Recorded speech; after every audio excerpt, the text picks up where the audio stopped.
একদিন এক গুদারা নগর মধ্যে উঠছি,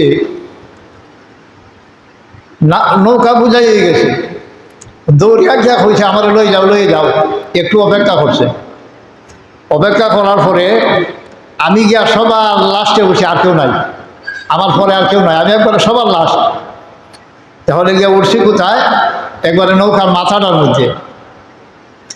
নৌকা যেমন নদীর ওই পারে লাগাইছে, ওখান দেখা যায় সবার আগে গিয়ে আমি নামছি, আমার আগে আর কেউ নামছে না। শ্রেষ্ঠ নবী, বিশ্ব নবী মুহাম্মাদুর রাসূলুল্লাহ সাল্লাল্লাহু আলাইহি ওয়াসাল্লামের উম্মত বানায়া এই দুনিয়ার মধ্যে আমাদেরকে পাঠাইছে। এই দুনিয়ার মধ্যে আমরা এমন এক সময়ের মধ্যে আইছি, আমরা সর্বশ্রেষ্ঠ উম্মত, এবং আমরা নবীও পাইছি সর্বশ্রেষ্ঠ, এবং আল্লাহর কিতাবও পাইছি সর্বশ্রেষ্ঠ। কিন্তু দুনিয়ার মধ্যে আসছি আমরা একবারে সবার লাস্টে। আমরা নবীর পরে আর কোনো নবী এই দুনিয়ার মধ্যে আসবে না, তাহলে আমরা শেষ উম্মত। আমাদের পরে আর কোনো নবীর উম্মত নাই এই দুনিয়ার মধ্যে। কিন্তু বেহেশতে যাওয়ার বেলায় আমরা সবার আগে বেহেশতে যাব। এই জিনিসটা আগে আমার ভিতরে খটকা লাগতো, যে সবার আগে আমরা, সবার পরে আমরা এই দুনিয়ার মধ্যে আইছি, আর বেহেশতে যাইব একবারে আদম আলাইহিস সালামের উম্মতেরও আগে, সবার আগে আমরা বেহেশতে যাইব। কারণ একবারে নৌকার মাথার মধ্যে আমি, আমার বুঝে আইছে যে আমরা যে একবারে দুনিয়ার লাস্টে আইছি, দুনিয়ার সবচেয়ে শেষে আইছি, আর বেহেশতে যাওয়ার বেলা সবার আগে আমরা বেহেশতে যাইব। এই জিনিসটা আমার অন্তরে বিশ্বাস হয়েছে কি এমন এক যুগের মধ্যে আমরা আইছি, আমরা মুসলমান জাতি দুনিয়ার মধ্যে বড় বিপদ।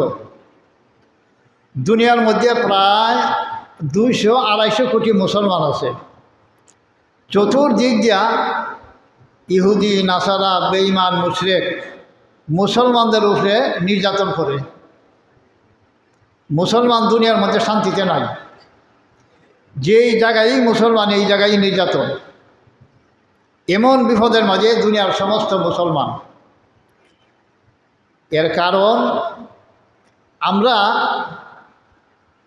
আল্লাহর বিধান, আল্লাহর রসুলের অনুসরণ, আল্লাহর রসুলের তরিকা, আল্লাহর রসুলের সুন্নত আমরা ছাড়িয়ে দিছি। যতক্ষণ পর্যন্ত আল্লাহর রাসূল সাল্লাল্লাহু আলাইহি ওয়াসাল্লামের পূর্ণ অনুসরণ,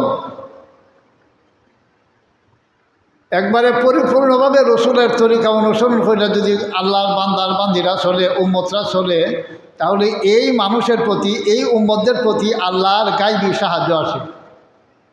আর যদি চলে না, আল্লাহর বিধান মানে না, তরিকা মানে না, রসুলের সুন্নত আদর্শ অনুসরণ করে না, তাহলে গায়বে বিবাহ আল্লাহর সাহায্য আর আসে না। এই জন্য এই পৃথিবীর বুকে অন মুসলমান আল্লাহর বিধান ছাইড়া দেওয়ার কারণে, রসুলের তরিকা ছাইড়া দেওয়ার কারণে, আল্লাহর নবীর আদর্শ ছাইড়া দেওয়ার কারণে মুসলমান এই দুনিয়ার মধ্যে নির্যাতিত।